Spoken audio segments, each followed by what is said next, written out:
Umakot ng 26 na awards ang ABS-CBN sa 17th Golden Dove Awards.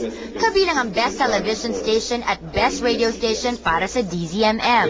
Si Ted Filon ang Best TV Newscaster. Totoo po na kami po ay may kinigilingan.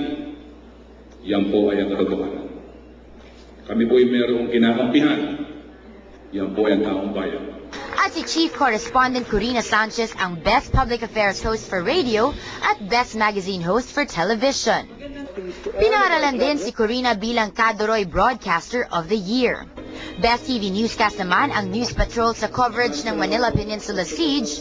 Best Public Affairs Program for TV ang XXX. Best Science and Technology Program at Best Magazine Program ang Matanglawin ni Kuya Kim. Best Public Service Program ang Salamat Doc. Best Documentary Program ang Runaways Human Trafficking Jordan.